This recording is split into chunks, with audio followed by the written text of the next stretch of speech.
Hello, everyone, and welcome to In Time. My name is Nicholas Lamar Suter, and with me today is Isandring. And Michael was like, "Oh my God, is it real?" And I know why Michael was asking that. Michael was asking that because we actually started on time, and that's just really. And I'm not muted, so that's just it. I would be questioning. I know. I'd be questioning the nature of existence by this point. That a show calling itself In Time started with the sound on. The transitions all happened properly, and we were all on time. So it's a little bizarre. So, and we were supposed to have really a hard launch. We're going to have, and I said this last time. It is going to be the last time I'm going to say this. We were supposed to have a hard launch. We were going to do a little a premiere short video, sort of just saying, we've been down for a while. We really apologize, and we're back, and instead, we've ended up with, a sort of a soft launch, just like people turn on their feeds and like, there's breaking news on. No, this can't be right. So, but we're getting our feet back under us. I did want to say a couple of things. First of all, thank you so much to everybody who offered their support. I said this before, and again, I'm not going to say this before every single show. This will be the last one. But there were a lot of people who were either very concerned, and we did our best to allay those concerns, and I've been fine. But for personal reasons, I've had to be off the air. So. But so many people reached out, and so many people actually also either contributed or volunteered other contributions, and so many people just regularly even checked in and said, listen, you know what? It's okay. You don't even have to reply. Just know that we're thinking of you. And even just in the last couple of weeks, I've been on other channels, and I have different sock accounts, and usually I'm going to be honest, I go to those channels not to watch the content. I go because Titan is there, and I assume that I can just like troll him, and he always fucking knows. He just knows it's me, and I'm like, it's like, can he hear my voice over the live chat? And he doesn't say anything to let me. He just like drops a line or a word that only I'd recognize. It's like, fuck. I do not like him, but at any rate, and people just still say, we wish Nick well. So, that leads me into saying that I was just very, very touched by all of that. And as we're getting our feet back under us again, even before that. I'm still interrupting myself, so clearly something is correct with the universe. I got to tell you this story, Isandring. Before I'm going to interrupt myself again. Life lesson. There's been this invention which is really cool. It's Dayquil and NyQuil in the same box. And what's cool about that is you don't have to buy them separately. Now, you end up using a lot more Dayquil than NyQuil, so it doesn't balance out, and we can get into the whole thing of that if that's what you watch In Time for, but since it's not, I'll bypass that. What I will say is I normally double dose because I'm a bit of a big guy, and I've learned something today, which is that you should check whether it is the NyQuil or the Dayquil you're taking before you take and double dose. So I have had a little extra caffeine to try to make up for it. But if I lose my train of...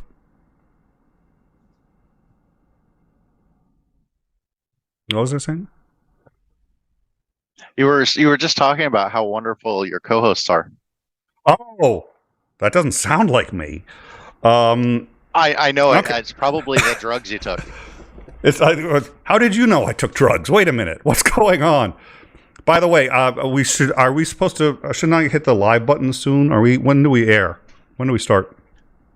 Oh. When do we start? We've been finished for like 15 minutes. This is the after show. What are you talking about? This is disappointing. All right, please disregard the drugs question. And this is why, by the way, too, we've disabled the clipping, so you can't clip this show, so you can't be there like, this is where Nick said he was taking drugs.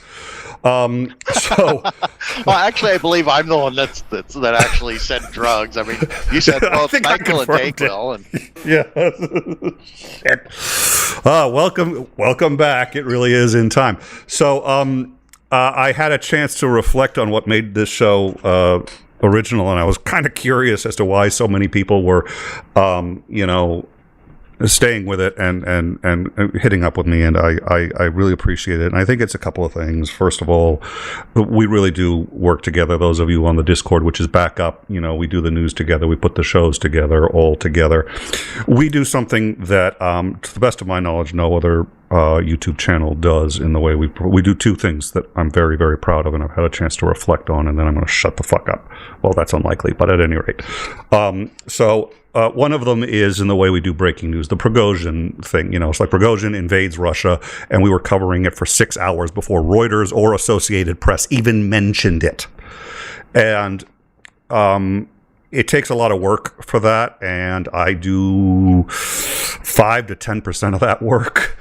And those of you who are on the Discord doing that work, who does that work. That's the guys who contribute to this show. It's all the people who contribute to this show.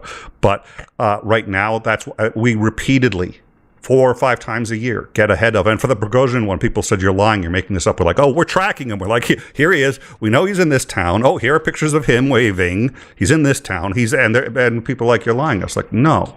Welcome to In Time. This is what we do. 10 years from now, everybody will be doing news the way we do it. Everyone. Because it's doable. Right now, we're the only ones. So first of all, I am very proud of the breaking news that we do and how we do that, and the vetting process and the people who contribute. And there's just so many. So that was the first reflection that I had. And the second reflection that I had was on the way that we break down what you see in mainstream media. And we talk about it, and we try to look at it from various sides and try to point out when they are lying, when they're saying things that isn't true. And it's been an eye-opener for me. I mean, I didn't think mainstream, and I didn't set out to do either of these things when we started this show. I set out for one thing, that this show was going to be about people coming and bringing it together and working together. That's why it was called In Time, not the Nick Suter podcast. I may be the captain of the ship, but it's not just my ship. And that's why we did it that way. And it's mostly other people's ideas that have contributed over the years to how. And there's our new producer. Our new producer is on the screen right there. Can hardly do what's her name? Savvy. Yeah. Well, you can already tell, even without the thumbs, she could hardly do worse than our current producer. But I've been very proud of the guests that we have on and the people that we have on regularly and the co-hosts. I say that because it's true and because clipping is off, so nobody will ever be able to prove I said it.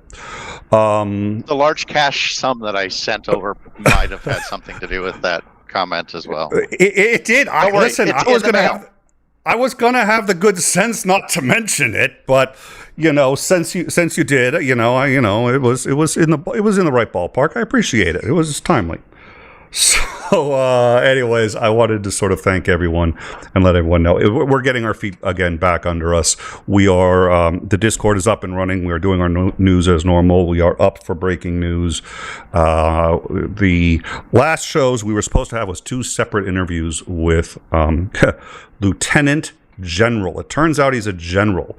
Calling him a commander, ensign, fry cook, the other things that I may have inadvertently said, it turns out was not accurate. We're going to invite him back, but we aren't going to do that right away. And the reason is I want to make sure that all the everything's smoothed over, and we've been running for a couple of weeks. It's not going to wait too long, but we're going to wait a couple of weeks. We're going to invite him back. We're going to do that. I've seen, he's almost a national treasure as far as I'm concerned, and nobody's done a real interview about his life. And we're going to talk Ukraine and NATO, obviously, just like last time. It was a great discussion. And that's what I wanted to say. Did you want to say anything, Isandring, before we get going? I think one of the things that I really appreciate about the show is the fact that you're willing to look at other sides of topics. You're willing to entertain arguments that you may not necessarily agree with. And shockingly, can admit when there's a good point being made. So I greatly appreciate that. That's why I hang around like a bad mold spreading. Well, and you're the only one. Our famous gun debate, which continues to this day, but we've kind of actually brought down to really only an argument over a single issue. But as it is, you're the only person. I've been arguing against the Second Amendment for most of my life, and you're the only one who's made arguments where I'm sitting there going like, "Oh, you're not straw manning my shit." And it's worked out great. So Commander Macmillan is back. He's been with us, and we've been prepping for a little while. We've been getting the Discord up and running. We wanted this to be as smooth as possible. So Lance is going to be coming back. He's just not available this weekend. We're already talking to Starsky. He has dramatically changed what he's been doing. And I've since I don't know what can and can't be talked about, I suspect everything can be talked about, but I don't know. So I'm not going to discuss Starsky too much other than to say we've already talked to him, and we are going to have him back and have our discussions, and we look forward to covering any number of things. I am mildly disappointed that the assassination attempt we missed covering. We just weren't ready, and I think I used to be of the fuck it, we're going live, and I will tell you, I think in my enhanced appreciation for our audience and how much people have been like, you know what, I want to try to improve our quality. And I've actually had that discussion with everybody who works on the show and said that, we're already a quality program. We're a quality program, period. Anyone who wants to disagree with that, go right ahead and we'll have that discussion. But, and we don't need to, overhaul everything, but we're gonna make some tweaks. We're gonna make it a little better for you, and we're doing that for our audience too. And we're gonna continue to do what we've always done, which is cover the breaking news that we can in ways that you are not gonna find anywhere else. And I can say that because we've done that so many fucking times already. And that we're going to have discussions. We're going to get some things wrong, but we're going to listen to the other side as much as possible, and we're going to do what we can. Our first super chat, since coming back, Sinister Porpoise, thank you so much for your continued support. Again, thank you so much. It's really good. It's good to see you, and we really appreciate it. To Sister Porpoise making pointing out you don't need to do even super chats. $2.56. Stream is safe from dereferenced null pointers. Thank you very much, Sinister Porpoise. I was not as worried about that as I should, since the stream isn't operating at the kernel level. But if the kernel running the stream is the same, then hopefully we are all set. Thank you very much, Sinister, for your support. So, and as always, we're going to be we're going to do the best show we can for you guys. Thank you so much for your support and for hanging in with us. All of that said, end of very lengthy fucking speech. Well, the other thing I'm going to do is right now I don't have a background. Those of you who've been around forever know that the last background was not fake. It wasn't a screen. It was, and I remember Starsky thought it was fake. So one of his first times on the show, he was talking about using a sextant, and I was like, oh, I've got one, so we can. And I went up, and there was that bookcase behind me. That bookcase, one of my favorite possessions in all the world. You guys have heard the story like 100 times. The glass is 200 years old. When I go in, open it, pull it out, and show the sextant. And he was just like, "Oh my God, that's real!" I was like, "Yeah, it's all real." So we'll get there. I'm gonna rebuild the set. We're gonna get good things going. So until then, I just hate.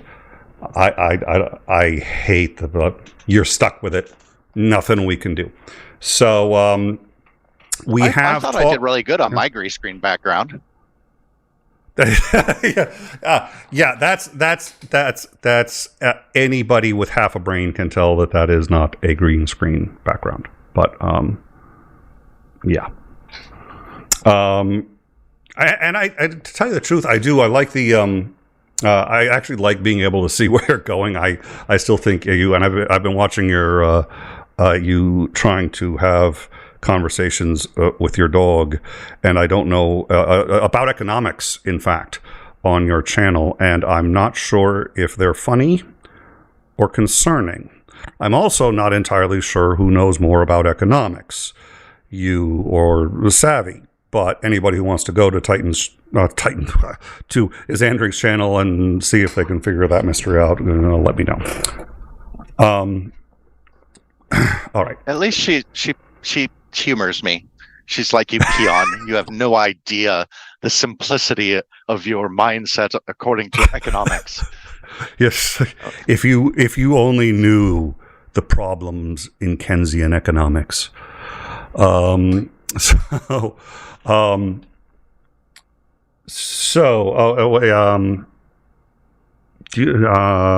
a good question. What's the link on? And right now, Isandring, your channel's mostly right now just you and the dog and you driving places for the most part. Yeah, but I decided I was going to do. I haven't done an update recently because I bought a new truck, and so I've been doing a lot of other stuff trying to get the truck up and running, and I've been really distracted. But I thought that since I had just gotten a new trucking dog, that I was going to start a series, and I figured it's like, hey, I do actually have a YouTube channel. So I decided I would start a series called 𝐍𝐢𝐜𝐴MERICA, because she was a shelter dog and she was picked up as a stray somewhere in 𝐍𝐤𝐜𝐿 County, and so I thought it was time to go get another trucking dog to go with me, and so everything just seemed to line up really, really well. It's like at first I didn't really want to go, and then the wife talked me into it, and so we went ahead and went down there and saw all the different dogs, and she was just kind of really being quiet in the corner and kind of withdrawn. And we'd seen a couple that we were interested in. We went back, the next day to look at a few of the dogs, and one of them seemed like he might work out really well. He was I think a Beagle cross or something. It kind of looked like that. And then once we got our other dogs, because we brought our other dogs from the house who stay at home. We have two of them, and so we brought them back to see how things would mesh together with the different animals, because I do go home occasionally. And it ended up that the one dog that seemed like it might be a really good choice, because they told me, well, don't just kind of stay back and let this dog approach you first. He seems a little reactive, and so don't do any like quick motions. And of course, I'm assuming that they're being ultra cautious. Because they're dealing with unpredictable animals that they don't necessarily have a background for. So, the meeting went really well when they brought him out the first time. They're like, just let him warm up to you and come up to you first. Don't make the first move. And so I'm just sitting there in the chair, and they bring him out, and the very first thing he does is jump right into my lap and like lick my face, and then look around like, who's got the treats? So it started off like at the beginning, like, wow, this seems like it's a really good match, and there were two dogs. There was Savvy, and that wasn't her name then, but I can't even remember what they had named her. Anyway, we brought our dogs out to check, and I was like, okay, the wife's like, well, before you get into it, we really need to check the compatibility with our other dogs. And I'm like, I don't have my heart set on anything, but we'll see how things go. And once we got out, they had thought that the Beagle cross dog would probably be better with our home dogs because he seemed friendlier towards other dogs, and Savvy seemed kind of really aggressive, they had said, towards other dogs. And turns out the absolute reverse was kind of true. When we watched we watched them together, and it was like, well, no, Savvy isn't aggressive towards other dogs. Well, actually, she is. She's aggressively playful. She wants so bad for those dogs to play with them, and she gets right up in their face and is trying to get them to play. And a lot of dogs react kind of negatively to having the dog suddenly jump up in their face and let's play. And the other my first dog got bit badly. I mean, had to go to the vet twice for being that playful, and he learned. But yeah, that's a bad no. Yeah, that can be. Yeah, you don't necessarily want to do that with strange dogs. It's like let's be a little more cautious. And the other dogs kind of just are our dogs. just kind of tolerated her. And she's like, okay, this is kind of annoying, but all right, whatever. And then the other dog actually kind of got, I don't know if maybe protective.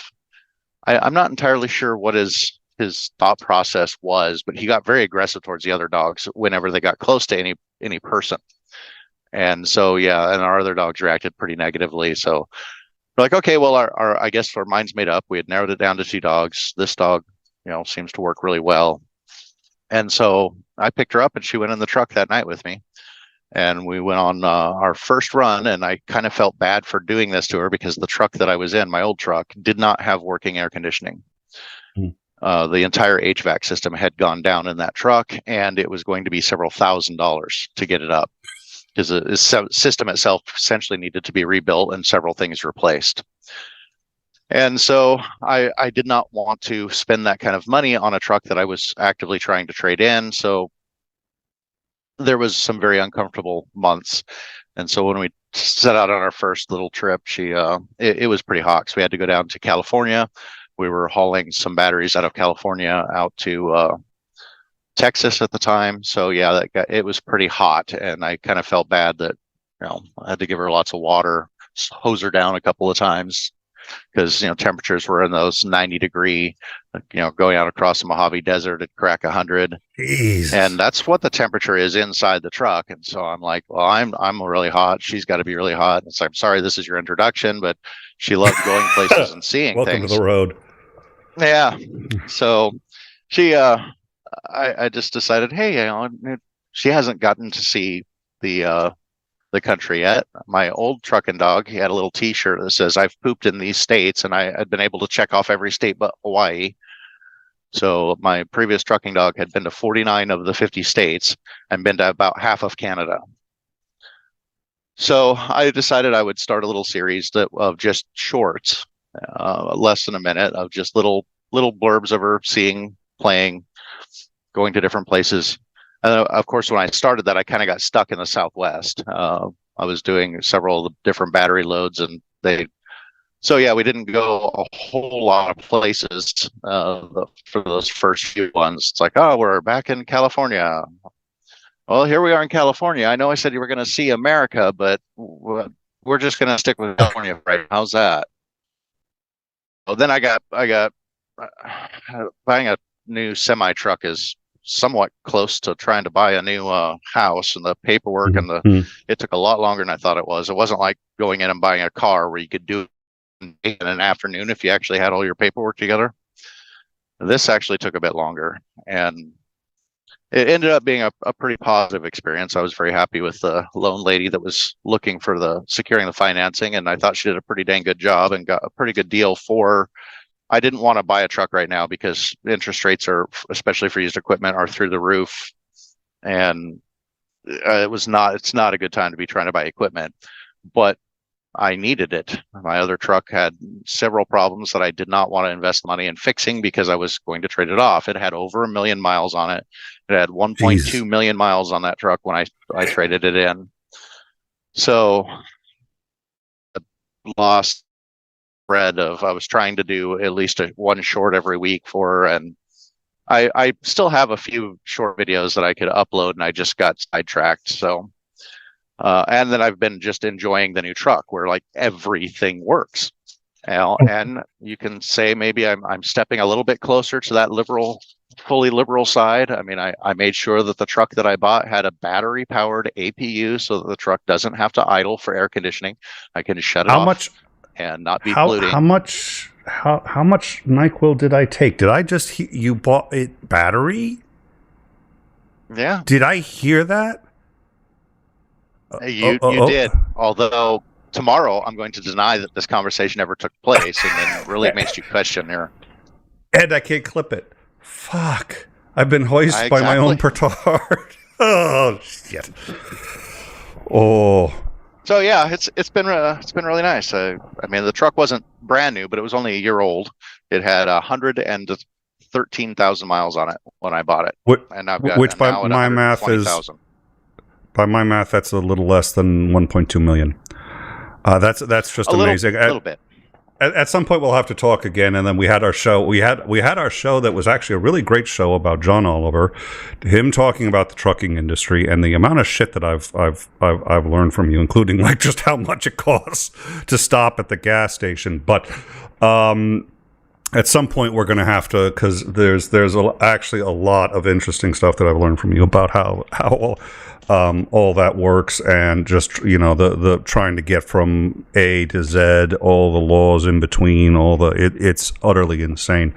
But we're going to save that for later. What I am going to do is we're hoping to have Brooks on in a little bit. He's been invited. I don't know, mainly to talk about vice presidential candidate choices for Kamala Harris.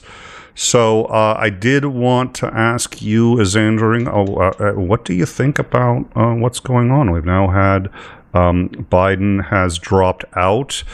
Now, when that happened, we I think at the time had thought that it may be too late in some tickets to get him switched. It turns out it isn't, but it is very close to the wire, and they're holding like virtual town halls to make sure that they can get Kamala Harris and not Biden on the right tickets. There's Republican challenges to that, of course, and it's going to be a nightmare. But your thoughts? The Dems have decided after that performance that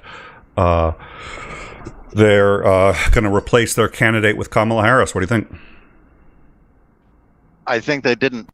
That it was a mess. This hasn't happened since LBJ, so it's been a hot minute. And even when Johnson did it, he did it early in the year, in like March, and it caused a whole hell of a lot of problems.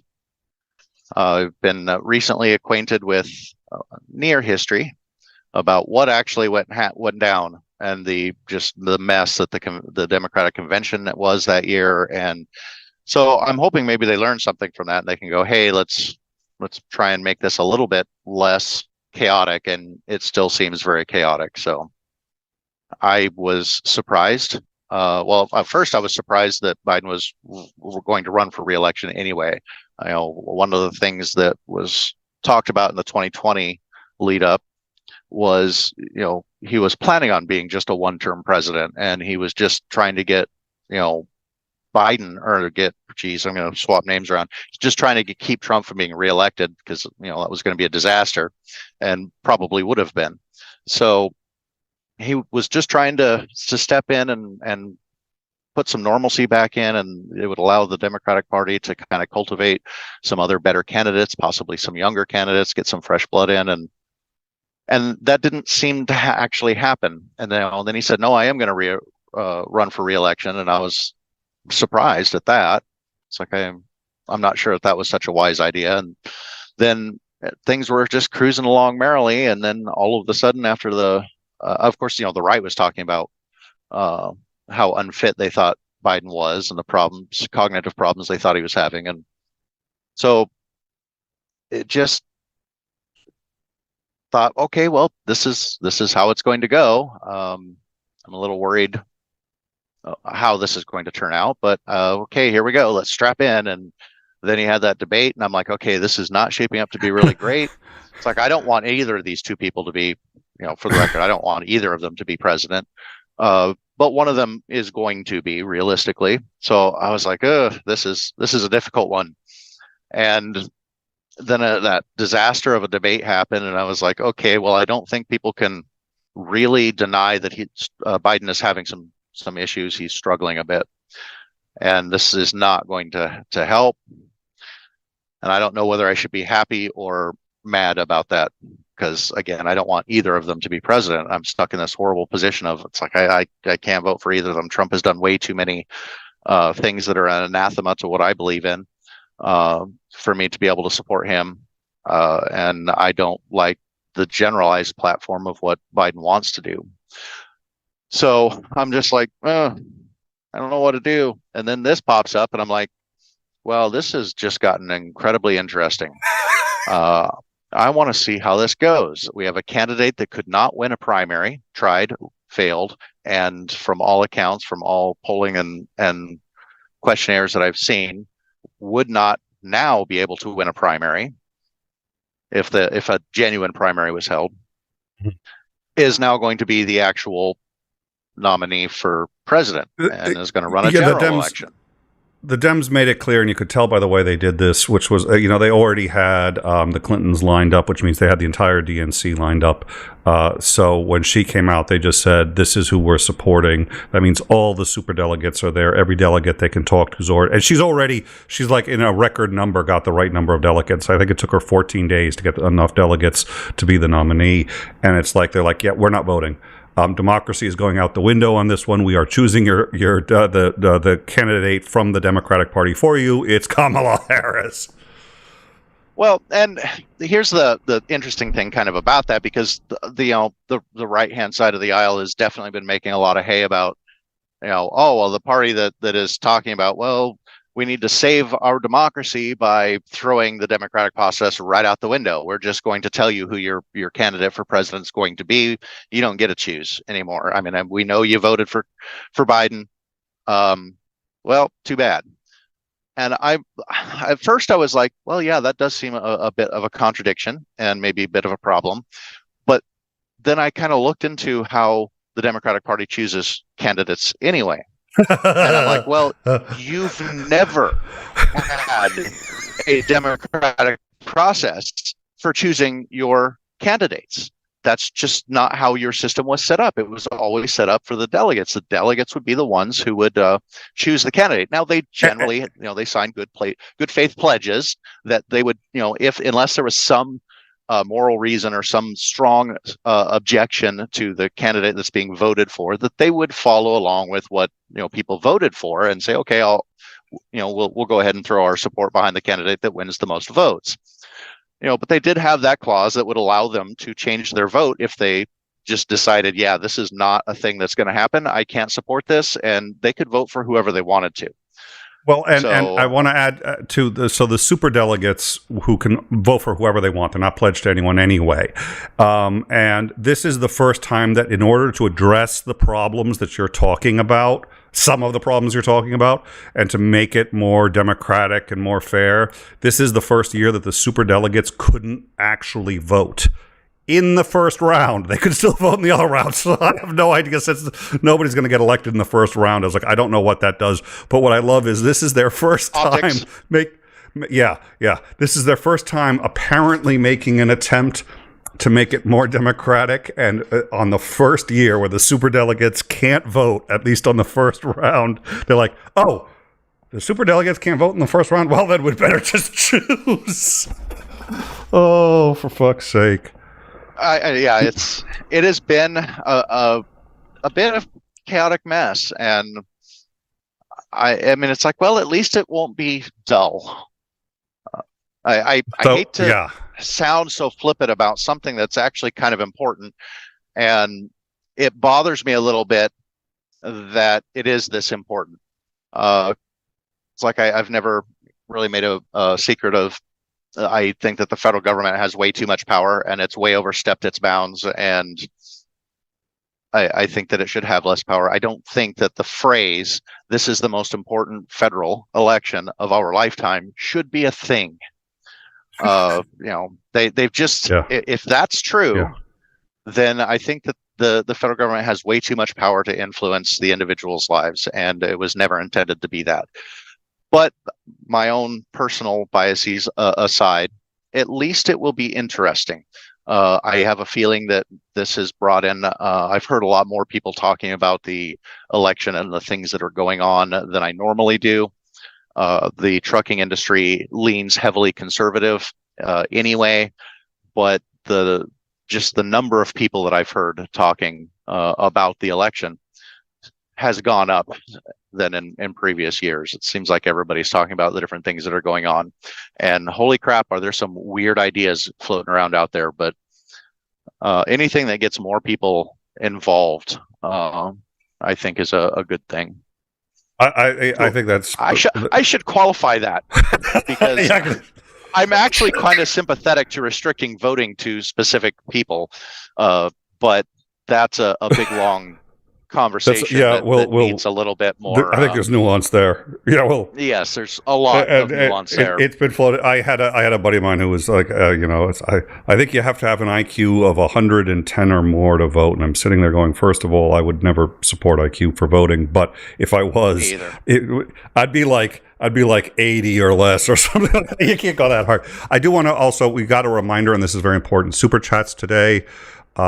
We have a charity. It's our usual charity. If we're not, if we don't have on someone like, if we don't have on somebody like Starsky, where we would be donating to a Ukrainian charity of his choice. All other non-pledged super funds would be going to the Isandring Person Gender Studies Degree College Fund. So that is just a gentle reminder. I think we all are. I'm thinking of doing my own super chats myself. I'm gonna just sort of as much as I can. We all we it's like you just that little bit of a step. You just got to get that much farther. Yeah, and you're going to be a progressive Democrat right along with us. I know. I believe it can happen. I just think at this rate, 6,000 years, maybe, the shows, but we'll get there. We're working on it. I don't know that our super chat income is outpacing inflation. So at the moment, the number of years is true. Infinity plus. So it's rising exponentially. Interesting side note. Yes. Some infinities are bigger than others. Yeah, I'm aware of that. That's thank you for bringing that up on my NyQuil induced. That's really what I need now. I appreciate it. You're a very good friend. Yes, let's get deep into physics. Yeah. Well, I guess technically infinities would be mathematics, but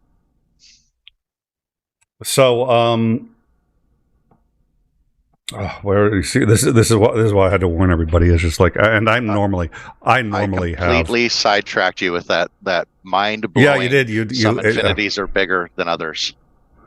And we're already. I think it's going to be super. It's going to be super interesting. This election cycle, and I don't know exactly what to expect. So my knee-jerk reaction, just from the last, say, 5-ish years, is I don't think Kamala has a snowball's chance of hell of actually winning this, and especially after more recent events. This seems like a hell of a big hurdle to climb for a candidate that didn't even receive a single delegate vote one time she did run for president. So, but people have been pointing out some other things, and we're going to see just how much vitriol there is against the former president.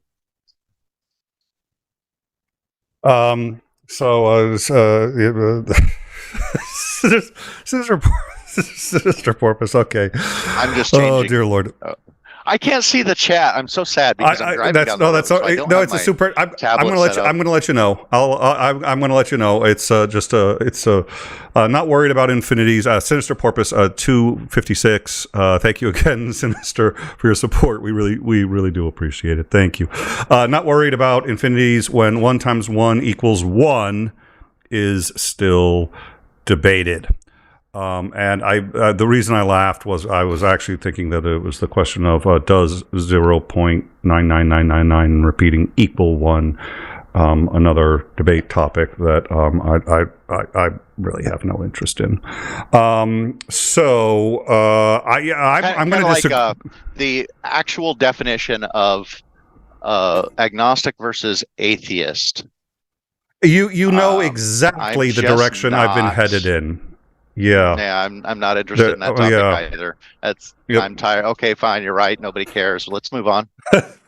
So, I'm going to disagree with you and say that I actually think she's got a very good chance of winning now. The latest polls have her in a number of sort of general elections up 1. Titan has mentioned this before. We've mentioned this in the past. I'm not sure, and the Commander McMillan has mentioned this, that in general, polling has relied very heavily on phone calls. And what I mean by that is landlines. The only people who use landlines now, it's not the people who are going to be voting Democrat. I have having an said that, interesting anecdote about that too. all right, I have yeah. to qualify that it is indeed an anecdote. I have not done the research into this, and I have not gone and actually looked into, bigger polling. However, I am getting a whole bunch of text messages on my cell phone about these different polls. So they are absolutely moving into the digital world of not relying on just landlines. There's a hell of a lot. I'm being inundated quite a bit with different polls on my electronic devices. So I don't think that the time you can say, well, they're heavily landline biased. I think that time is coming to an end very quickly. And that's, I thank you. That's exactly the point that I still hear that, and I was like, that was still very true in the last election, but it was a little less than the previous one. And by this point, it's like they know that. But having said that, there are a number of reasons why I do think that the polling data that we see now is actually a little skewed towards Trump. They are in the middle of the RNC, so he's going to get a bump from this, but I actually think right now this is about as high as he's going to get because he has been campaigning for so long. Kamala, who is tied with Trump in a number of national polls, including the New York Times and I don't have it with me because this is downtime. Normally we're shooting this shit and not really getting into the intricacies of this. But Kamala is either tied. Every poll I've seen has her down 2, tied, or up by 1 or 2. That's pretty close, and they haven't even had the DNC, which is where you start to energize your base and really start to see at least, she's got to get a 4-point bump off of the convention alone. If she's able to really present herself well, come out. I saw her earlier. I thought she was had a very good personality. She was able to project well. She was able to be funny, but also serious. And she's also with Trump. She had made some slight towards Trump, but it was well done in that it wasn't petty and it wasn't offensive and it wasn't even really just digging in. It was just sort of like, she had done the I've seen this type before, whatever. I was just like, okay, so she's not getting emotionally or mentally pushed around or triggered by Trump, and if she can maintain that, I think there are many reasons to think that she's actually got a good shot. Aaron Colson, $5. Huge donations and voter registration following Harris' announcement. She is even with Trump from the gate at the poll. She's looking good. That is my read. Thank you, by the way, very much for that super chat. We really do appreciate it. It's nice, and I appreciate we're in our early shows coming back, and you guys have been supporting us. So thank you so much for that. I really do appreciate that.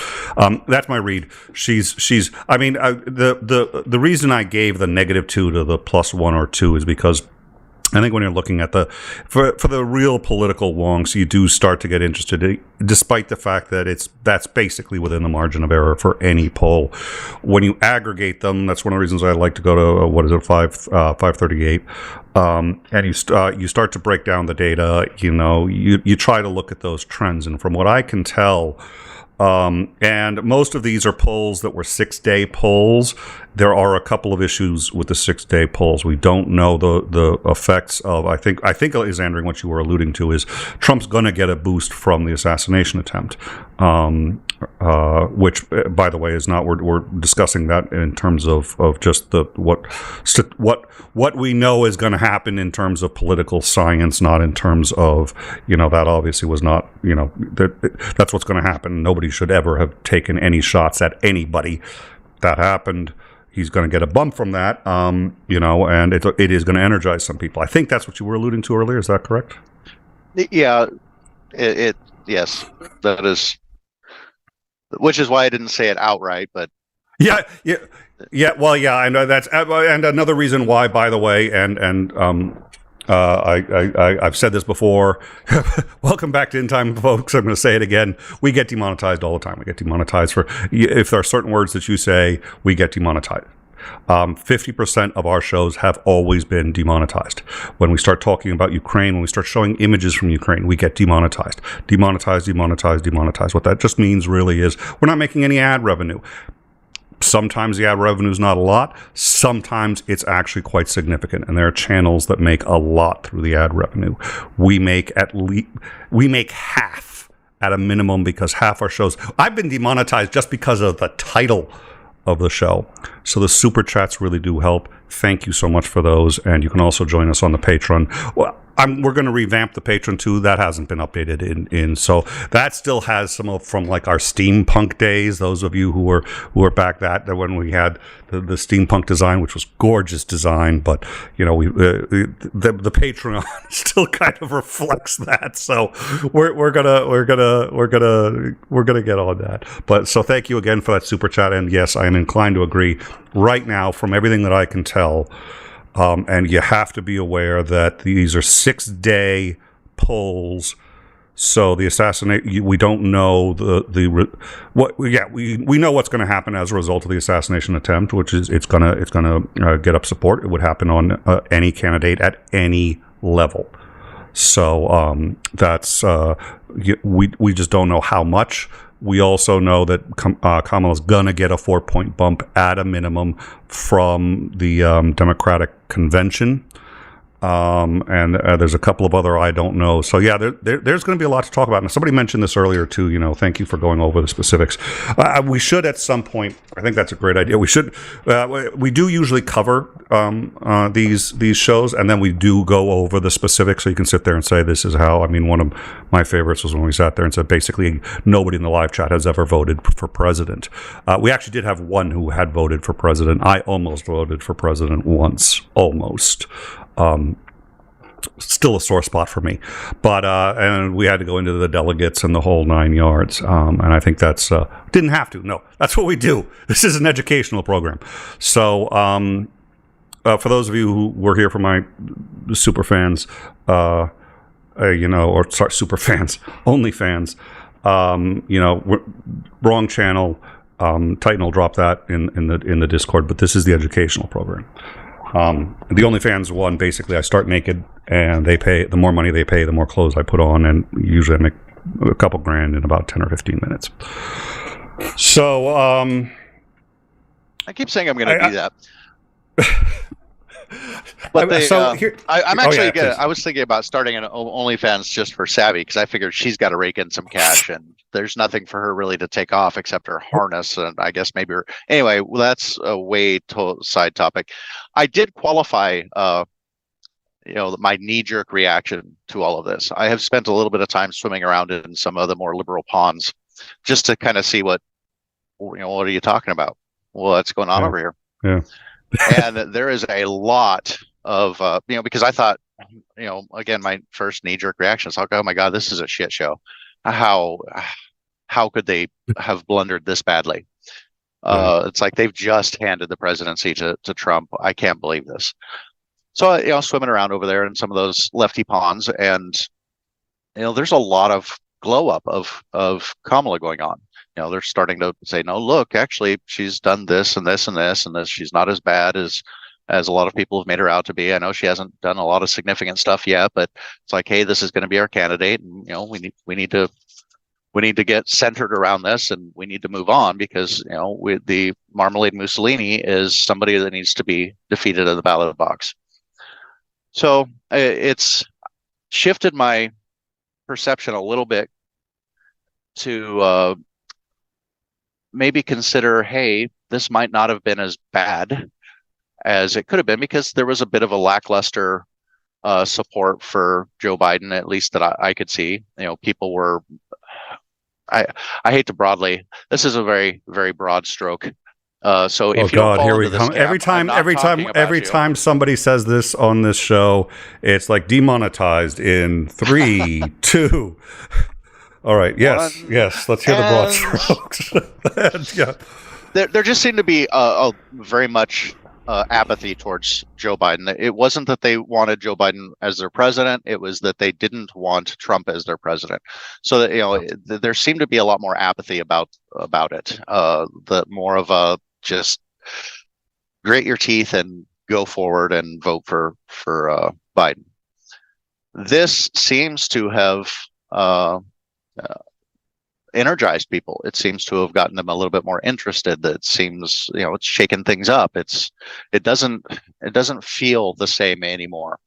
And so I'm hesitant in thinking that this may have actually been a good thing, but it actually may turn out to be a good thing. And it's just the trends that I have been noticing. None of it is scientific. I'm not going off of any polls. This is just a feeling of what's being talked about, how it's being talked about. So I may not have ended up being the big blunder that I initially thought that it was. So that's why I'm like, this is very interesting. And now I'm kind of curious to see where it goes. And I've been left questioning who I'm going to vote for president now. So I've still got a lot of thinking. And generally what I do is, because I don't generally like the Republican candidate, and I don't really like the Democratic candidate either. I live in Washington State, which has gone blue for presidential elections for like the last 50 years. So I try and vote for a third party candidate, usually the Libertarian candidate, although this year I do not like the Libertarian candidate that they decided to put forward. So I'm left in a quandary of who am I going to vote for? Because generally it's like, we're not going to get any change with this two-party system until we start voting for change. So that was what I was trying to do. It's like, I'm trying to push at least one party, which in my state would be the Libertarian Party, is the closest one, to crossing that threshold of getting a percentage of the votes to be considered a major political party. And that moves them into a different league. It opens up some different financing avenues and things of that nature. So that's usually what I do. This time I'm questioning, because I don't think there's a single candidate right now that I could in good conscience vote for. So now I've got to think, okay, I really hate that term. Well, you need to just look at what is the lesser of two evils, because a vote for the lesser of, or for that matter, three evils, or four, however many are going to be on our ballot this year. I need to look. I think the Green Party made our ballot as well. So I think there'll be 4 different parties on our ballot. It's like, okay, well, you just need to hold your nose and you need to vote for the least evil of them. I hate that saying, because a vote for the lesser evil is still a vote for evil.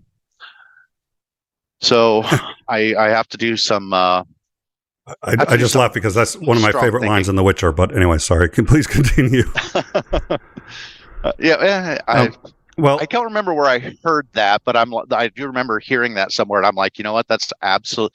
It's one of those weird things where it comes out of left field, where you hadn't really thought about this before, and the initial shallow kind of interpretation that you had on something, you never really questioned it, and then somebody will say something out of the blue, and it ends up being quite profound, where you're like, I've never put this much thought, well, really any thought into this before, but it's like, that's actually a really good point. That was one of those things I'd never really. It's like, well, I guess surfacely, the voting for the lesser of two evils is a pretty, I guess, benign saying. It's like, yeah, of course, if that's all you got, then pick the least bad of them. So I never really thought all that deeply about it, and I heard that it's still a vote for evil, and can you justify voting for evil? And I'm like, okay, I never intended to think this deeply about it, but that just triggered something where I'm like, okay, that makes a lot of sense. And if you're trying to stick to principles, that's a pretty big one. So I've got to do some looking, and I have actually seriously contemplated voting for Kamala Harris this time. I'm impressed. Okay, so a couple quick things, housekeeping I got to attend to. First, that was a great idea about the poll. So I have put the poll up. So the poll is up. Also, Titan says, Isandring, we are leftists, not liberals. 2, we do not want Biden, but we didn't want Trump more. Oh my God! I'm still. I'm kind of telling them a story about the. Actually, I probably got to stop telling stories. We don't want Harris, but we want her less than we don't want Biden. Which is an interesting way to put it. I have seen some people get very excited about her. I think Titan did put that well. I think. Now, there was something I'd wanted to say, because there's two avenues we could go into. I'd love to discuss with you. You and I have had this discussion before, and just to explain to the audience how boring we are as human beings, when Isandring and I talk, we're usually having conversations like this, and then we're like, what does it really mean to be the lesser of two evils? And then we had that great discussion. So we had a discussion about how and when to give up on your ideals, or at least cut them back. At what point is your idealism actually causing more harm? And where, just from a utilitarian standpoint, for you and for other people, learn to compromise instead of sticking to ideals. And that's a very, very tough question. That's probably one of the toughest questions I think any human being can face. And it's one, on some level, we probably all face every single day. You and I had that great discussion about it. And afterwards, you're like, this would have made a great downtime. I was like, oh, fuck. And I think you said, if I remember correctly, this could be the NyQuil, but if I remember correctly, you had said, you should just record every time you call, because we've had this happen too many times. We're like, this would have been a great show. And then we just, like, that afterwards, the energy's gone. You can't recapture it. It was when they asked Lenny Kravitz? They asked him why he destroyed his guitar. Was it a guitar or bass, whatever it was? Why did he destroy it when he did, the very first time he did that? And he was just like, something had to be sacrificed to that moment, and that moment will never come back again. There'll be other good moments in it, but that's just what the moment demanded. And so that's it. We haven't. We haven't taken to recording our conversations, but sometimes they end up, of course, it's either that, or it's like, when people smoke pot and they're like, I got this great idea, man. And then they just start journaling and writing all the stuff. And then the next morning they're like, people should buy Facebook moon strikes to save air conditioners. Okay, I'm not sure that idea was quite as good as I thought it was at the time. Well, and sometimes we call to talk about some things where we're like, yeah, this had better never be recorded, because we're both verbal processors, and we we have to go through some bad ideas to figure out exactly why they're bad.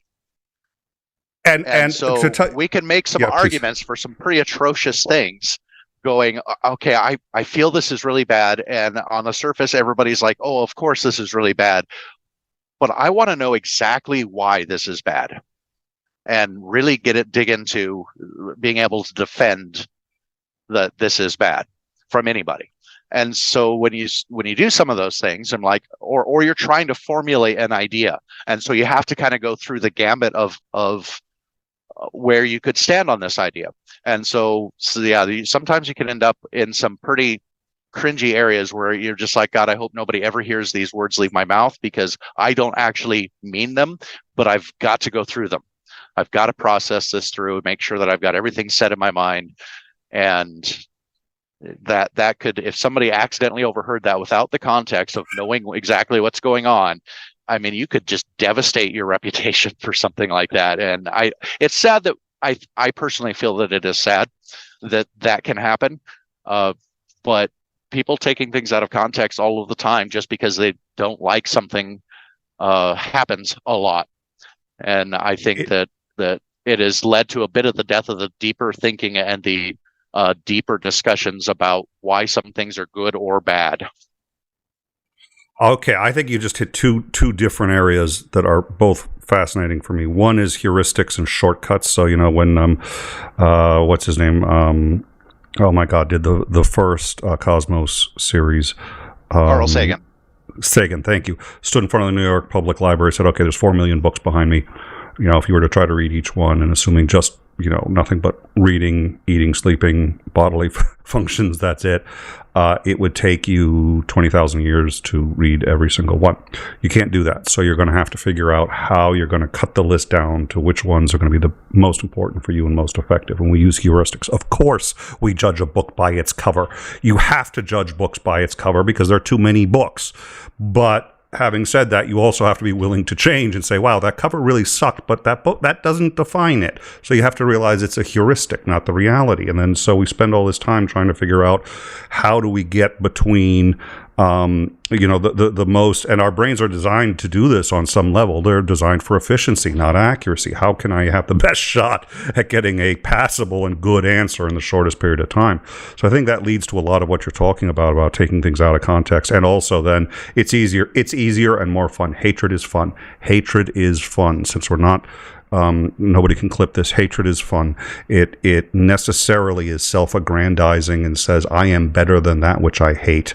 The funny thing is, logically, it actually says the opposite. But if something can affect you so much that you hate it, it obviously has power. But anyways, hatred is intuitively and instinctively fun. We're a clan, we're like a social, not clan, but what's the word? Thank you, tribal people. So I think all of that plays into it. But the other one for me, it took me a long time to realize I was a verbal processor, and I like to tell stories, and that's how I communicate. I communicate through stories. So when somebody says, why, Mr. Suter, why'd you run the red light? I say, well, my dad was born actually in California, not here, but he was born in California. And it'll be relevant. It's not, off the wall, but I like to talk and talk through stories. And I don't know what I think until I've heard what I've said. And you did this once, which was great. So that's what I think you were talking about, you and I both being verbal processors. So there have been times where you have come out and started to say some of the most liberal shit I have ever heard. And I knew for a fact, it's like, I'm never going to repeat that you said that because you're just trying it on. And then you're like, okay, one of those was actually maybe good, and I'll have to think about the rest. I don't like, boom, threw it out. And I was like, okay, fine. And it's not one of those where I was like, one of these days you said this. No, I know you're trying it on. And there was another time where you said something, and I could tell before you finished the last sentence, you're like, oh, that was a bad idea. I didn't really mean that. It's like, I've been there. I've lost friends over the fact that, somebody will ask me a question and then I'll start troubleshooting answers. And the first thing I say isn't necessarily my answer. It's me thinking, is this what I think? Or is it's just like, so, in order to, it's the definition of a verbal processor. So let's see, heuristic. Okay, just going to check in on the live check. Anyways, I don't know, but is that sort of like what you were talking about? Either of those. You have any ideas? Yeah, on either of those? Yeah. Sometimes it can be difficult too because it's like, I really want to try and get into this, and I want to try and make some of these arguments for this, and not necessarily because I actually believe this. Sometimes I'm trying to formulate, what do I believe? And, do I have a good reason to believe it? And so I'll try and get into some of those. And, we're all shackled by biases, from growing up that we don't necessarily even realize that we have. And sometimes, I'm just trying to figure out why I've been told this is such a good idea or this is such a bad idea, but I don't actually really know why. It's like, okay, so why is, solving the homeless problem such a moral good for society? Why exactly? I know it feels good. I know that we're told that it should be a good thing and that it's a laudable goal. It's like, why do we want to use the power and inefficiency of the federal government to try and solve this problem? And, it's like, I've always been told you probably shouldn't have the federal authority do this. But is it really that bad? And so trying to be able to go through, and of course, finding somebody who's willing to go through bad ideas with you. It's like, wow, you really just went there, and have them talk to you the next day. There have been a few, but yeah. We've each, like, yes, okay. Yeah. Now this is not a good idea, or even just some hot topic ideas. Okay, let's go through what is this argument? Can we make this argument work? Because this argument is being used, and I've got a problem with this argument, and I don't know exactly how to articulate exactly what this problem is. Like the abortion debate is another one. You can start talking to other people and they'll get emotionally invested in it. I've had this issue with my wife, for example. It's like I have not made any value judgments about this at all. I've not said that anybody is good or bad or anything like this. I am just going through what some of the actual fundamental facts are. And you can have people get very upset at you. They get a bit emotional about it because they're personally tied. They're emotionally tied to this topic. Mm-hmm. And so it can be really difficult sometimes finding somebody to be able to just go, hey, is this a bad idea? It's like, let me make this argument and tell me what problems jump out at you, because I can get blindsided by some things. I can get a bit of tunnel vision about something and I can miss an entirely different avenue that I'm like, okay, that should have occurred to me. And I got stuck in my own rut and I couldn't get out of it. I needed somebody to give me that nudge to go, hey, get up here on this little hill and you can see where this rut leads right into that freaking bog right in front of you that you can't see. And you don't want to go there because that stink is that from the bog of eternal stench and it's never coming out. So think twice about going there. So it's really helpful, and but not everybody can quite comprehend that. Look, I'm verbally processing this. It's like, oh my God, the things that have just come out of your mouth, I can't believe you're such a horrid human being. And I'm like, wait a minute, I'm trying to make the argument as the best way I possibly can. I'm trying to see if this will work. And I don't necessarily believe it. Well, and there's immense value to that as an exercise. So, I mean, I have formal training in philosophy. I have a BA in philosophy, BA in psychology. There's a reason I went for philosophy. It wasn't to make money. I was interested in how things were. And Sam Harris went on a show at one point because he was talking about how one of these misunderstandings had caused a huge problem. And he's like, look, I had said something that people heard publicly that was meant for a philosophy room. And he said, in a philosophy room, it is perfectly acceptable to stand up and say, why is it bad to eat babies? Oh, hold on. What is this, YouTube?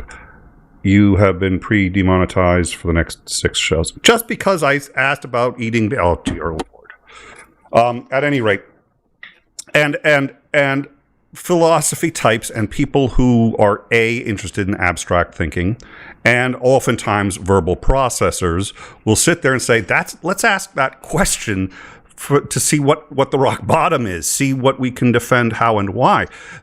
In common English, when you ask a why question, it actually often implies that you have a belief about that, positive or negative. In law, you never assume that the answer is going to be one way or the other. In philosophy, same thing. Like if somebody says, why is it bad to eat babies? They haven't made a judgment claim. You have no idea. They may think it's a bad idea. They may think it's a great idea. You don't have enough information to even guess. They've just said, why is it bad? They've asked a question. And that's why you have all these strict rules of communication, which I also find very interesting. But it annoys the living shit out of, like, Holly would come up to me and say, do you mind starting the dishwasher?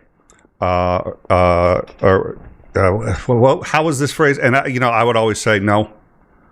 And a lot of people are sitting there saying, "Oh my God, you're not going to start it." I was like, "I am going to start it because I answered not what she meant, but what she asked." And the reason is my brain, I have a hard time answering what people mean. Even when I know what they mean, I usually answer what they ask. If somebody says, "Do we have any salt?" That's not a question. You think it's a question. In philosophy, that's a question. In everyday parlance, that's not a question. That's like 10 questions and a request. A, is there any salt? B, if there is, does anybody see it or know where it is? D, if they can see it, can they reach it? E, if they can reach it or cannot reach it, are they willing to move to reach it? F, if they're willing to move to reach it, would they be willing to pass it to me and or to somebody else who would then pass it to me? And if all of those things are true, the request, please pass the salt. Rather than say that, we just say, is there any salt? That's not a request. That's a question. That's all it is. But in common, and so, for me, it's like finding people who think and can understand, and it's just a way of thinking. There are other people who are nonverbal processors who, and they always weird me out. It's like they get very quiet. I'm like, okay, are you angry? Are you about to explode? Is a murder going to be committed? No, I'm thinking, and if you shut the fuck up, I could finish thinking. It's like, oh. Like talking while thinking is not something that you do. How odd.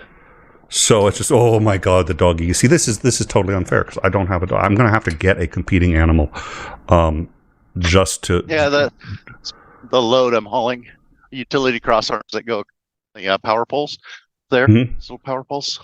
That's what they hang the actual electrical wires on. I just made it to the truck stop and my doggo wanted to go running around, so he's gonna get another poop on the shirt there. Get one more state. Has she been to Indiana before? I'm in Indiana now. I just got there. Now she's got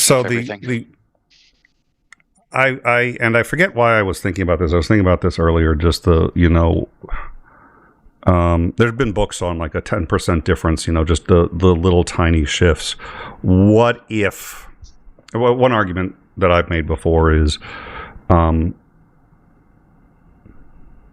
of my favorite lines is Longfellow, I think, dear Lord, wow, I really am. The meds are having more of an effect than, it's like my favorite. It's the bumper sticker on my car, and I can't remember it.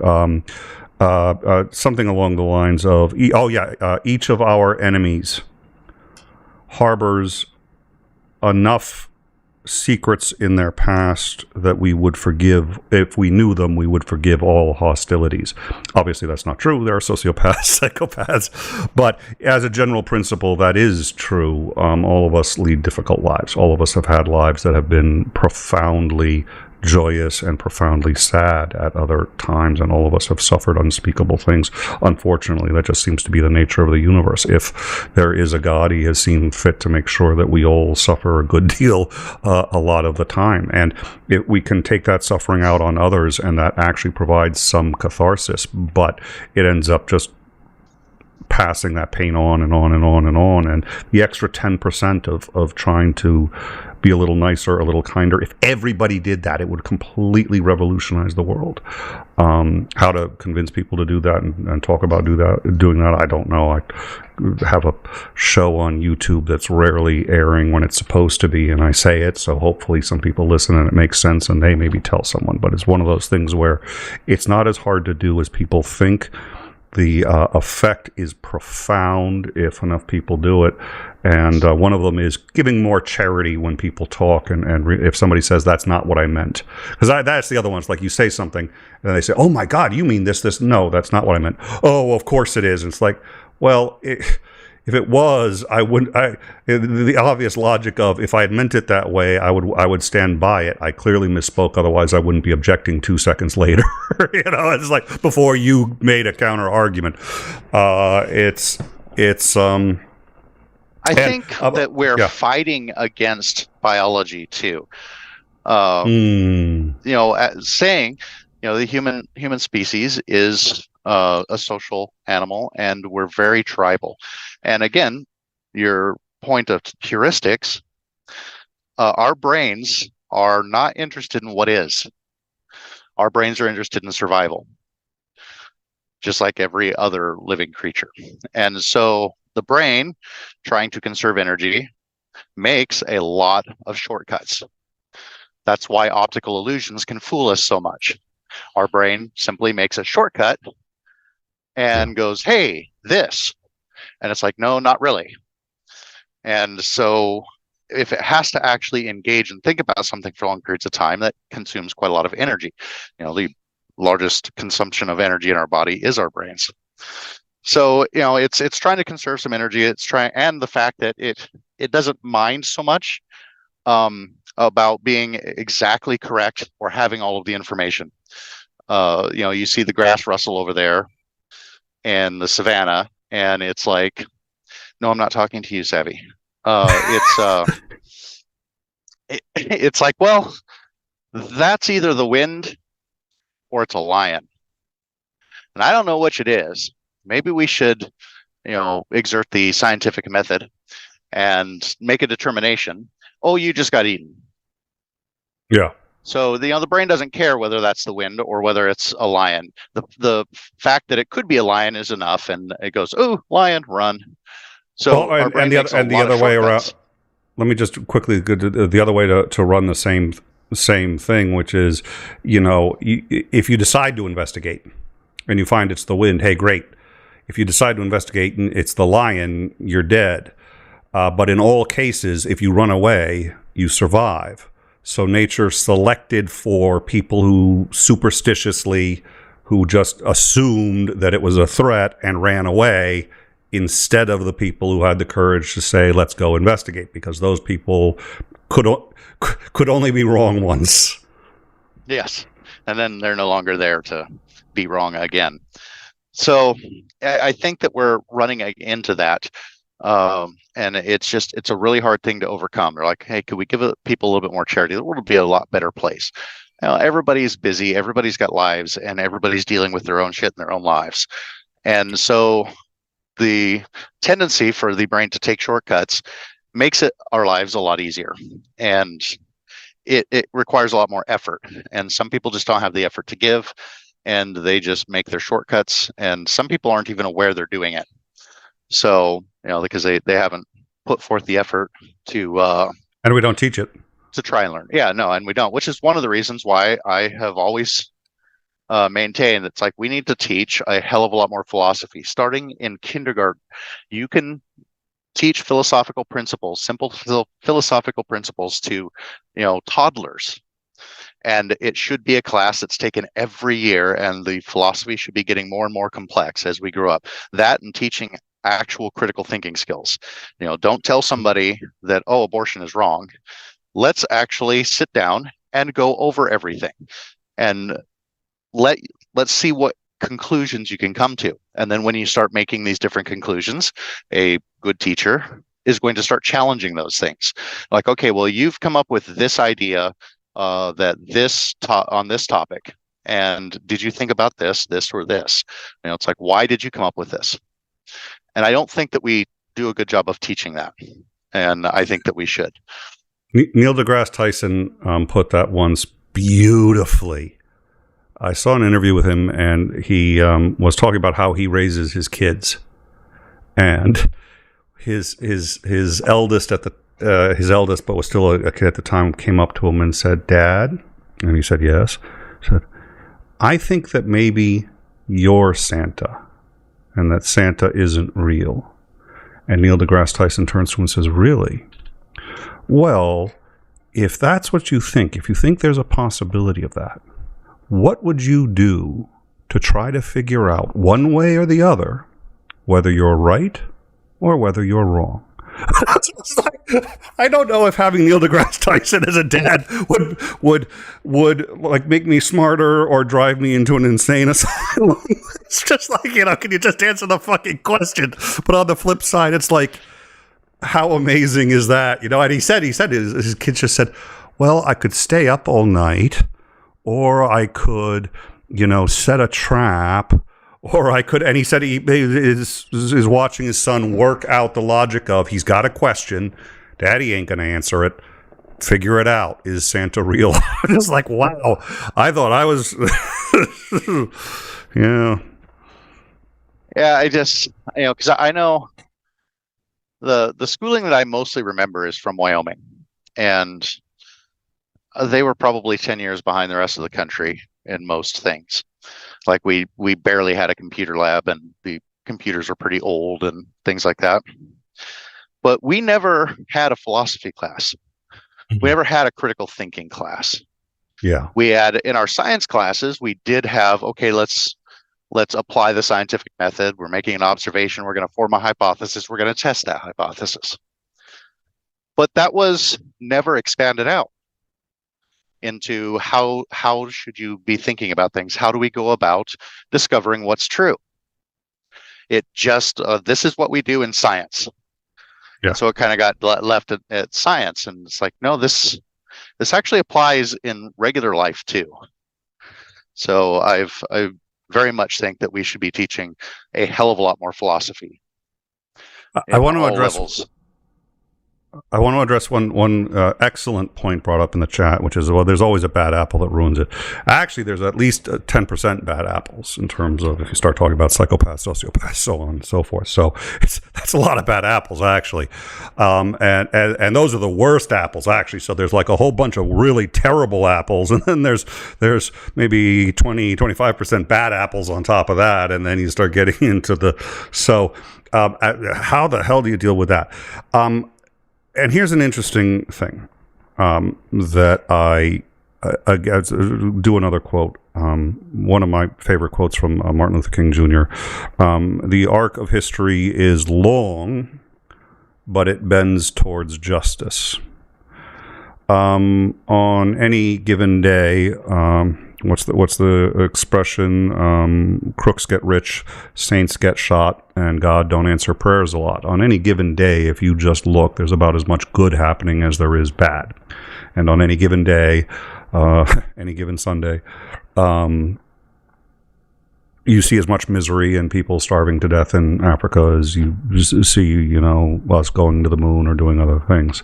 But if you look at that arc, what you will notice is that we have, for the most part, and this is not one of those shows where we're going to get into the nuance, but for the most part, longest life expectancy in human history for the greatest number of people and percentage of people in human history. With that life expectancy, the most number of things to do.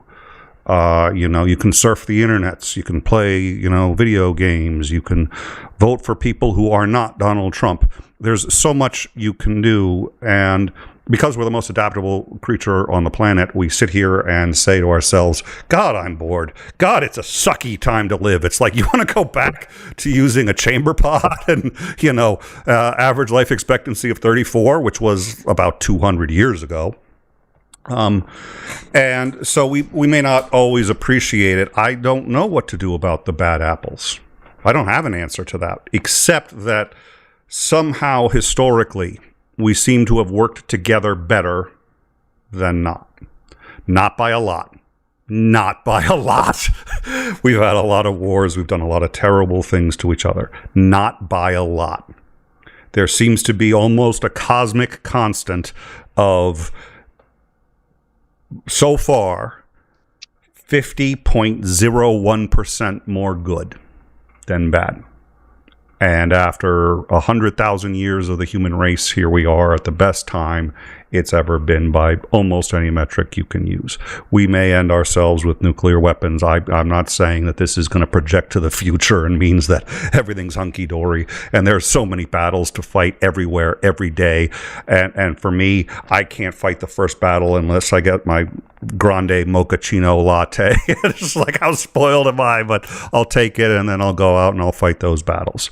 I don't have an answer for the bad apples, except, believe it or not, on some level, and this is why when I talk to other atheists, faith, we all have faith on some level. Don't dare say you don't, and get me started on Hume's problem of induction. Isandring, Titan, Porpoise, everybody here will tell you you do not want to start me on why you have faith in Hume's problem of induction. But we all have to have faith. And the only thing that I can tell is that those bad apples succeed sometimes, many times. But in the end, we seem to have prevailed thus far, and with luck and with everybody continuing to paddle in the same direction as best we can, we'll continue to make life better for everybody. That's my answer. I don't know how it happens. I don't know why. But it seems like we are just a little bit smarter and a little more compassionate than not. By the slimmest fucking margin. But it does seem that way. I don't know. Isandring, any thoughts? I can see the live chat. Woo. Oh, shit. Sorry. A live chat. He can see you. He can see you. Shh. But delete. Okay, let's delete all those. There were no comments about Isandring's questionable parentage. No, absolutely not. That never happened. I think one negative that has come out of speaking about bad apples and how we seem to work less together today than in the past. Talking about things that can be taken. Thank God we can't clip this.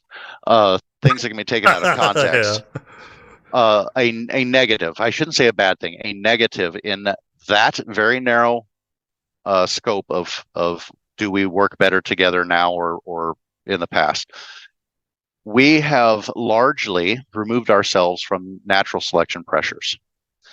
We aren't fighting for our very survival so much every single day to get enough to eat, to make sure that a predator doesn't eat us, to make sure that disease doesn't come through and wipe us all out, etc.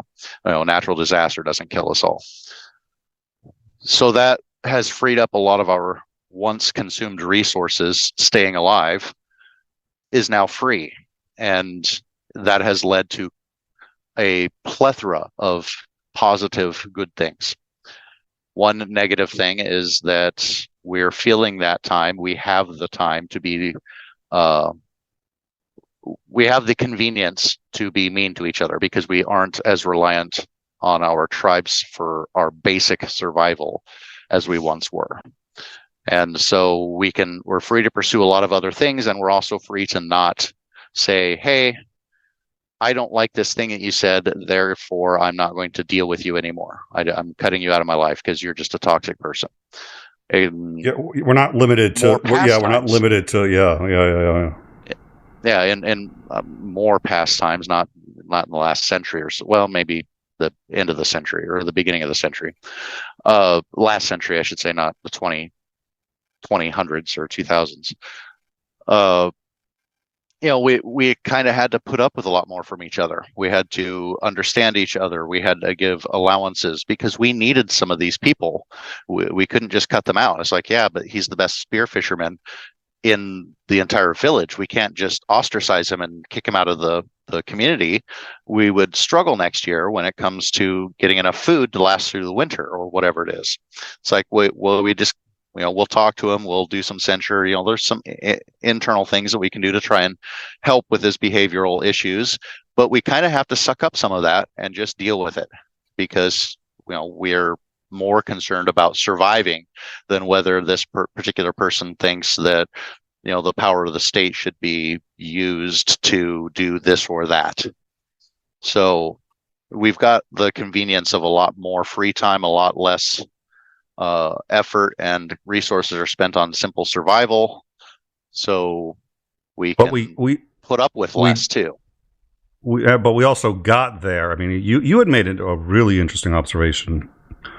You had mentioned at one point that when speaking with people who say that we really just need to go back to the Constitution the way it was originally written and go back to what the Founding Fathers originally wanted, you had pointed out something that I have never thought of is patently obvious.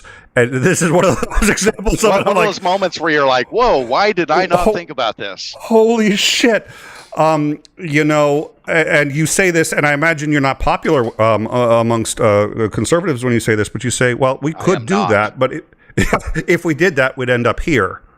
And they're like, well, what do you mean? It's like, well, that experiment was tried. I mean, that's the Founding Fathers set up this thing, and here we are today. So if we went right back and did everything that they did, we would end up with the Constitution looking exactly like it does today and the states looking exactly. So, you don't want to go back and do things the same way because I can tell you how that's going to end. That's a really good fucking point. And it's not like they weren't aware of the overreach of federal authority. It's like they had seen this. They knew where it was going. That's why they tried to limit things so much. That's why they tried to divide the powers up. That's why we had the Articles of Confederation at first, and then they realized, okay, this just isn't tenable because they had neutered it so much that there was no possibility that the federal authority could ever overreach. And they realized, oh, well, now the federal authority can't actually do anything. It's too weak. And so they had to come back in the Constitutional Convention and actually formulate our current Constitution. And they did their best. But, when people was like, oh, just, if we just went back to the way the Constitution was, just, relimit everything. And it's like, one, how do you get there? I mean, we've entrenched ourselves in some of these things that you're going to cause a lot of damage and harm to real people if you just try and immediately eliminate this and try and go back. But let's just say we could. It's like, it won't look exactly the same, but it'll definitely rhyme. It's like we've been there, we've done this, we know how trends of human beings works. We know the kinds of things that are going to happen. And so I'm not convinced that just a return to the exact meaning of what an exact scope of the original Constitution. Well, I guess we still technically have the original Constitution. It's just been interpreted 9 ways to Sunday to mean a lot of things that I personally don't believe that it was ever intended to mean. But we would end up pretty much right back here again in another. I have, excuse me. I have no interstate commerce clause idea what you're talking about. So, which I credit again our ability to talk with me having a much better understanding of some genuine gripes from the right. I was like, yeah, actually, frankly, if I were on the right, that would have pissed me off too. That would have pissed me off a lot. I was like, that's a whole nother. We've discussed it before, so I don't feel too bad not going over it now. This is downtime. It's not the down. It's in. I know. It's like what would happen if in time and downtime kind of. Okay, I'm going to shut up now. But this is our a little more relaxed Thursday show. And again, Commander McMillan will also be coming back. And the original idea was that Commander McMillan was just going to be a guest. He ended up kind of like a co-host. And then it just ended up him and I most of the time. And then sometimes we'd have on other people. But it was, that surprised me. It surprised me how many people said that Downtime was their favorite show. And I was like, that's just Lance and I shooting the shit. And sometimes we have a topic and sometimes we don't. And we do exactly what you and I are doing now for 90 minutes. And like, yeah, that's the show. It was just like, it wasn't the one where we were covering the coup d'etat in Brazil and the president's house, or not the president, Netanyahu's house was on fire and ABC, CNN, nobody else even mentioned that for like 3 days. Like, no, I don't really care about, the toppling of the Israeli government. It was just that you're sitting back and his dog. It was the dog. It's the dog. It's the fucking, those dogs have gotten more super chats than I have. I don't, that was the other one. We were talking about the shows earlier. I was looking at my daughter because, the top 10, we did a series of shows on YouTube. And specifically how YouTube works. We had on Landon Knoll, who, has a huge background at Google and YouTube, and we went over also how various channels either monetize, don't monetize, what are the problems. But one of the biggies that I learned doing this was, at least at the time, and this was about 4 or 5 years ago, the top number one YouTuber was a 14-year-old who did unboxing videos, and he made, I think it was like $41 million that year. And the average amount made by the top 10 YouTubers was, I think, about 14 million.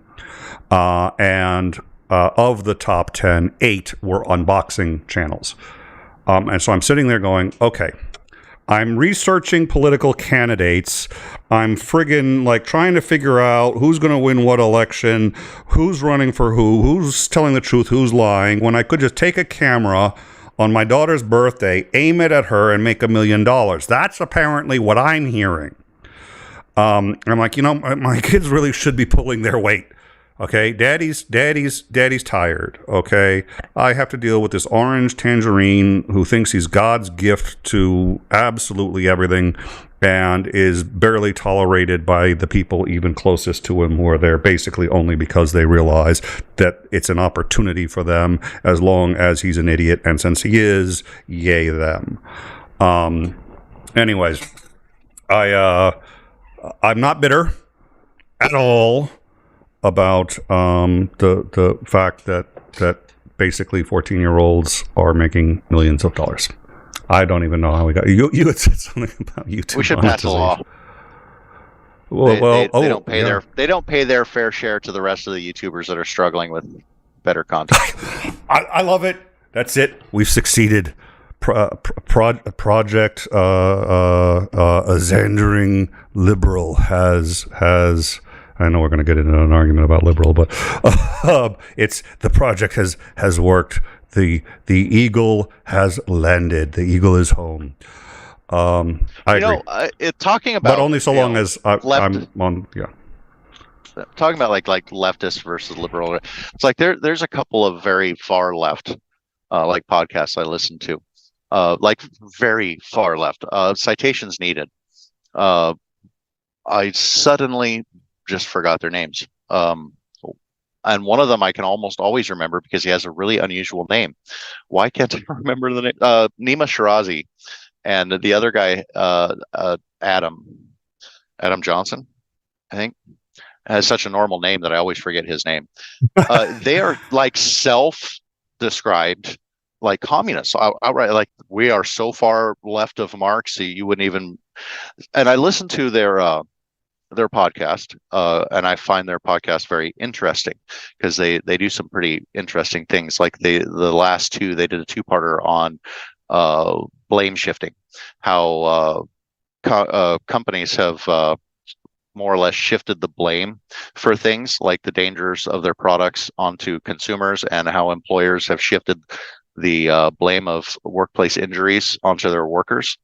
And they did say, look, we're not saying that consumers and workers don't have some responsibility in their not getting injured and making sure that they're safe and stuff, but that the companies aren't taking the outsized responsibility that they actually have. That was the last two-parter that they just did, and listening to it was very, very interesting. And I find myself actually agreeing with them quite a lot on what some of these problems are. Now I don't know anybody else that's really more left of them that puts out podcasts, at least. And like I've talked with you before, it's like, well, we kind of sort of agree on what most of the problems are. There's certainly things that the right thinks are problems that are left are like, yeah, no, that's not actually a problem. I'm not sure why you're so fixated on this, and vice versa. So there are definitely things that each side considers problems that the other side doesn't. But in general, the broad swath of things, it's like, yeah, we can kind of agree that these things are problems. And when they start talking and going through some of these things, I'm like, they did another one on homelessness, and how it's like, wait a minute, they've tried some of these programs that you're espousing here, and it's like going through. It's like they tried this in San Francisco and they tried this in New York, and it did not work. And they're like, and this is what I'm like screaming at my radio listening to this, and they're like, and the paltry, abysmal efforts that were put forth by both San Francisco and New York in this area. They're like, oh, look, we had one little hiccup, so the program isn't going to actually work. So they completely neutered it. And then, of course, 6 months later, they didn't have any improvements because they neutered the whole damn thing right off the bat. And I'm like, okay, maybe you've got a point there. So it's like listening to them, I end up agreeing with some of these things are actual problems that should probably be addressed. But then we differ on how do we address that, because they want the federal government to step in and make everything better. And I'm like, I don't know of many situations where the federal government stepped in and actually made things, super better. I guess well, the abolition of slavery, but you made a great argument to do it.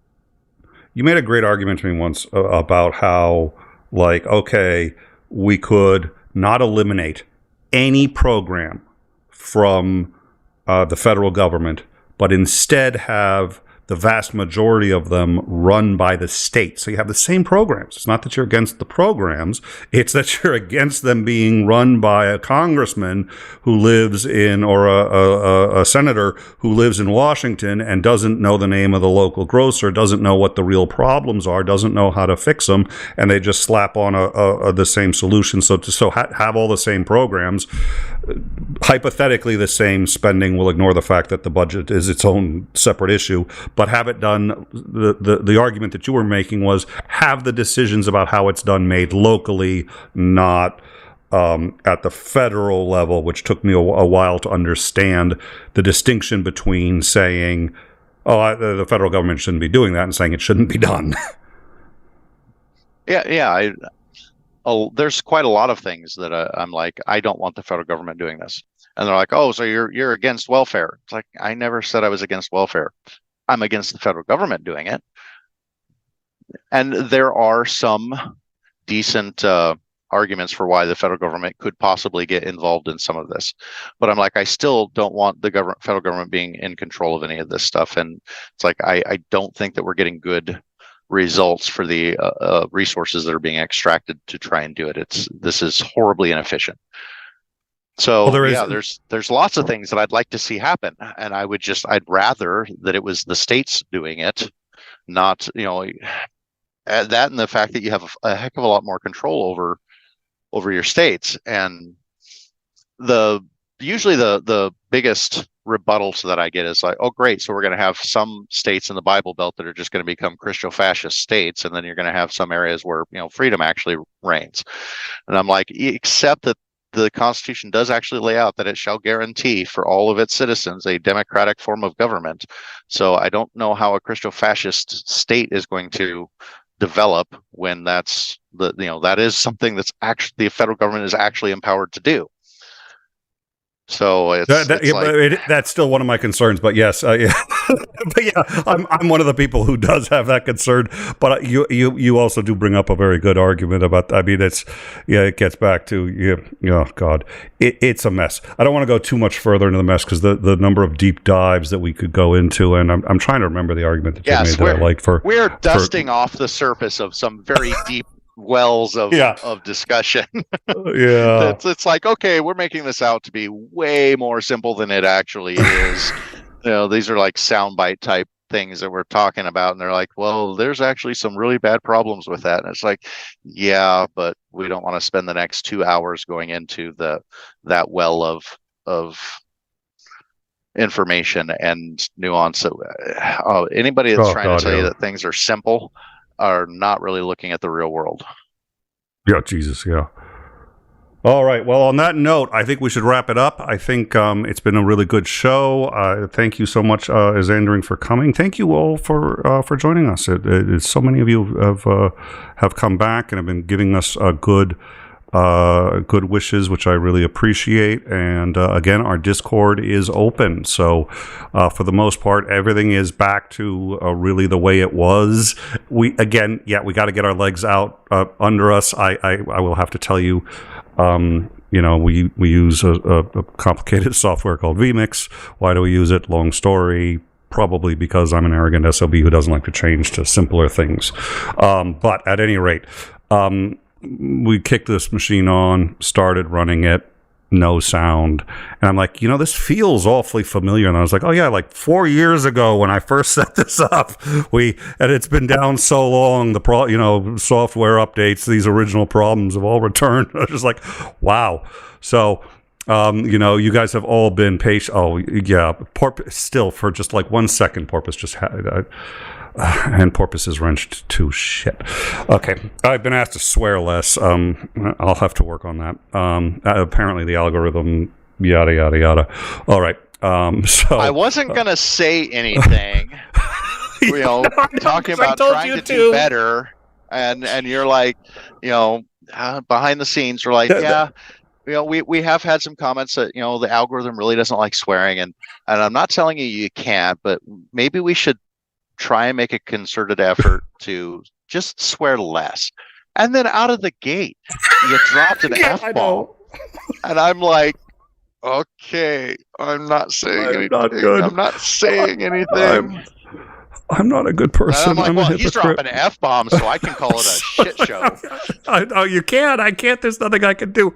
Well, to be fair, and I guess that's one thing we haven't done, which is downtime is going to be moved to the other channel. We have our sister channel, And we're not running that just yet. We wanted to wait. We're going to do one where just for Titan, we're going to have it simulcast, but and then we're going to move downtime to that channel. And that channel, the algorithm is not going to be an issue. We're not really worried about it. On this channel, we are. So even the downtime will eventually be, and that's part of the point too, is downtime. We can all just, relax and drop as many F-bombs as we want, and it'll be on a separate channel that isn't going to affect the main stream. But right now, today, you'd think owning the channel, I'd know what channel I'm on. But those of you who know me know I'm lucky that the right shoe is on the right foot. So this will come as no surprise to anyone, but I would like to point out that that Titan is in fact correct, and I do agree with him. I'm sorry, I suppose I should probably add more context to that. He stated states' rights cannot be allowed to supersede and abrogate the foundation of the country itself. And I agree. And then Sinister did mention that it's like I must not be paying attention to everything that the Supreme Court has been doing. Excuse me. And I'm like, actually, I have, and I don't agree with everything that's been going on, and I have several problems.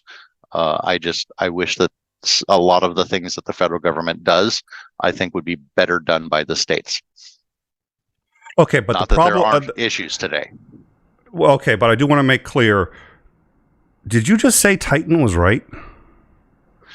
Titan's always right. We know this.